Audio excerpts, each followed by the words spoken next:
wasn't really my idea. I wasn't even in the room when we made this, so I'm just gonna have a seat with you. Okay, so I did this too. We started with these big kind of flailing arm movements. We each took one or two of ours, put them all together, and we started to do that faster and faster until we did it so fast we looked like the Our horses in movement nature. has nothing to do with what they're talking about. So we had to create these phrases of attack and decay, and we kept doing them faster and faster and faster. And this one here is Adam, and this is mine. Adam and And I it became have been really each other's weight. This is a totally unrelated section. And then in this part, our weight was taking us across the stage. We'll look it out. And we started doing these movements going in and out of the floor, these inversions. And it was actually pretty difficult at first, but it started to get easier. I had a lot of fun with it. I really like being upside down, probably because of my circus background. So we became these waves that were moving from stage right to stage left. Not sure why, but What's wrong with Adam two and I items? and Santos stopped the stage. We were caught between the two of us, like fish. And then And very this nice. is from And two we others. smoothed it all out. Something about a fish caught, maybe in a net. Sustenance, perhaps. This is from a duet between Abby and I, although Santo and Adam had it first.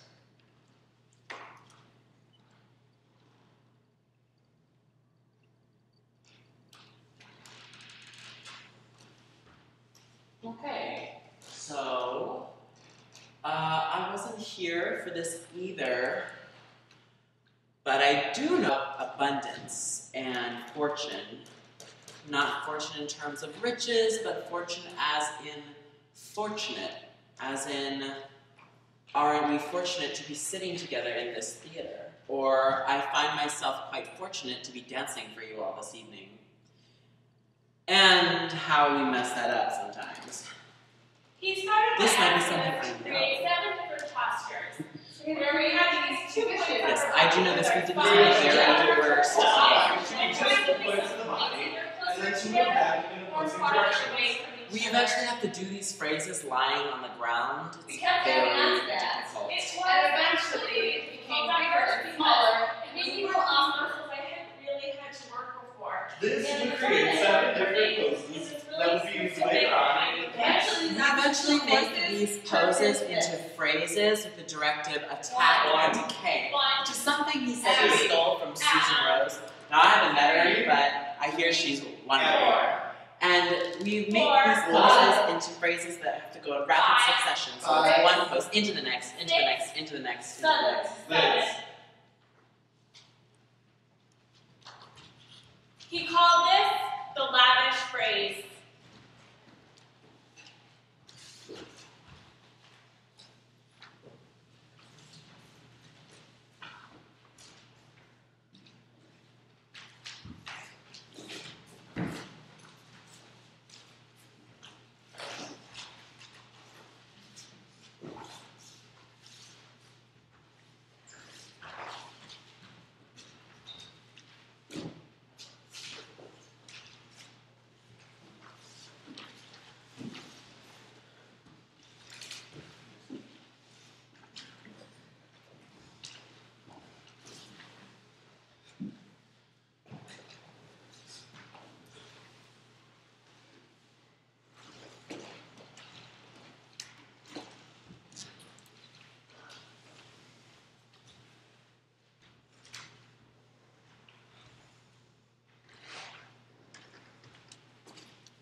This is a note from the choreographer.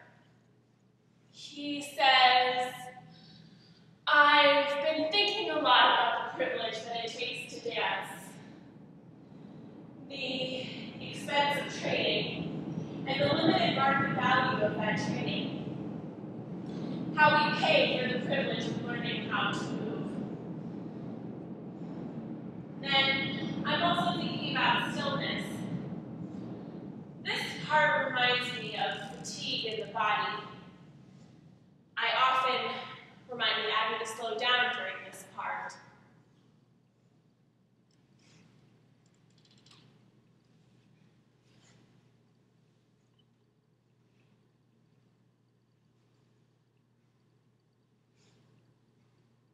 This is like approaching sleep, or coming out of rest, or illness maybe. Things that take us away from movement. And then something about memory, about how we make sense of the movement and stillness.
We talked about freedom and abundance in terms of space. We talked about city blocks I seem to and have walking on a grid. concerns with seafood in this piece. And And the grid step is actually really tough for me. Step into place. I remember them talking about the relationship between freedom and restraint. About abundance and the confines of a city block.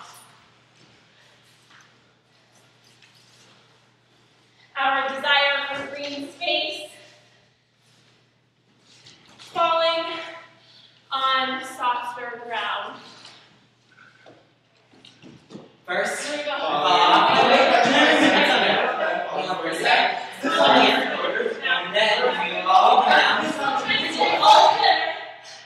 Everyone worked really hard to stay in unison while negotiating their own falling momentum and catching their weight, if only for a breath.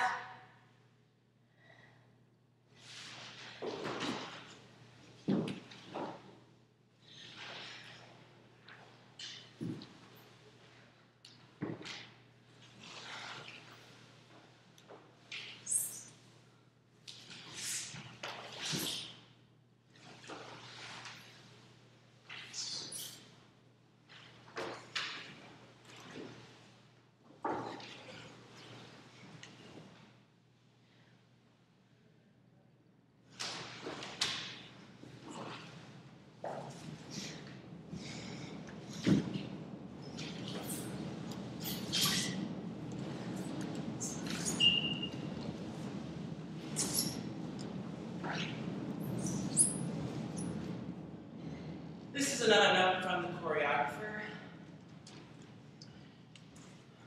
He says, I know it's simple, but I really enjoy the movement here.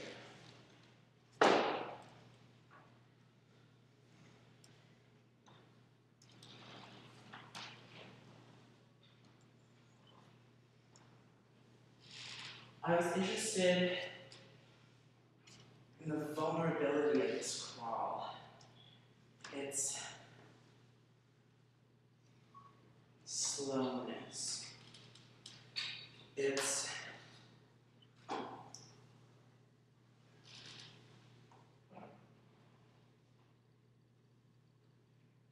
singularity.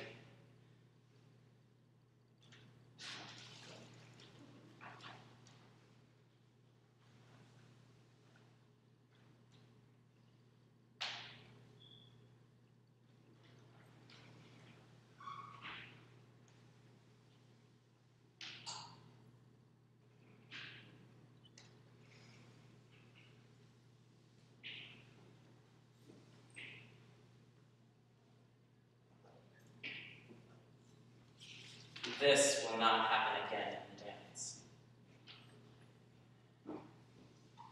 It makes me think about how some things happen and you think they'll happen again, and they don't.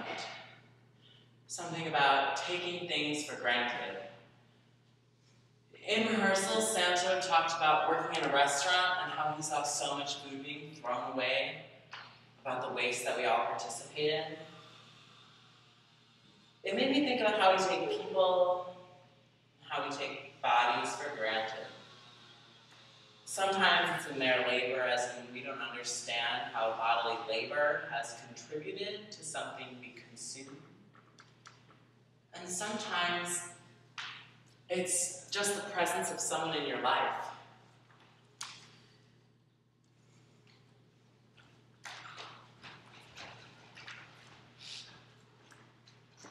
I thought about this in rehearsal, but I didn't say anything until now.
Say it.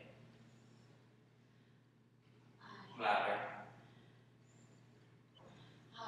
Come on. I want you. All of it.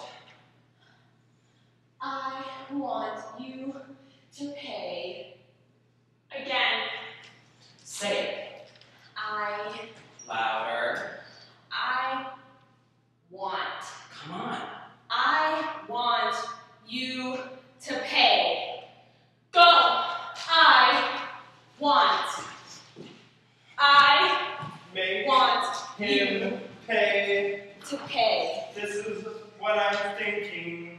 I Push his hip, want. shoulder nudge.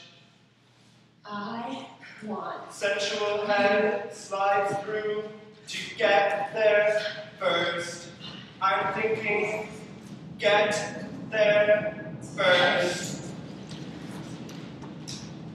Squeeze his guts, pick him up, twist him into shape. With a single push, I'm tall, I'm taller than him, I'm taller than him. I know this must be confusing, but I really want you to pay attention. This is the last note from the choreographer. He says, This moment won't happen again. The person you're sitting next to, Make dancers on this stage, our Pay. collective privilege. privilege, Make him the process pay. in which we forget this privilege, These Make- lights, the sound that Pay. accompanies this text, pay, Your feelings of frustration make with him this dance. pay, and our desire for Make him virtuosity, pay. all of it. all of it. Also, make him pay, I've been thinking about legacy. make More specifically, I've been thinking about privilege. While I've been making this dance with Liz and Make Adam, him and pay. Adam and Santa. make I've been thinking Pay. about the things we do Pay. and those we consider one of us, and Make those we consider one of them. him pay, How this make divide separates us Him. into units of pay, family and nation and race and state. And I don't know really what to say about that, except our privilege seems to be something we accept for ourselves, even as we hate it in others. And I don't know much about family, or nation, or race, or state. I've never identified with any of those things too closely, but I know others do. And it seems that legacy is something maintained by privilege. In this light, legacy seems like some lavish possession that can only be afforded through the suffering of others. He calls this the lavish phrase.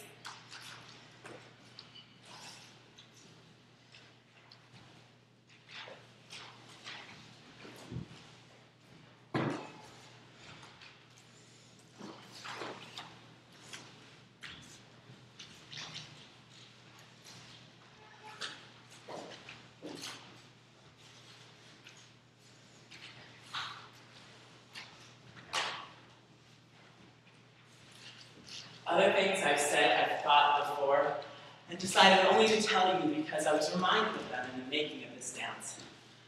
But this, I just realized for the first time by paying attention to the movement happening around me. Great. Wow, good, good, good.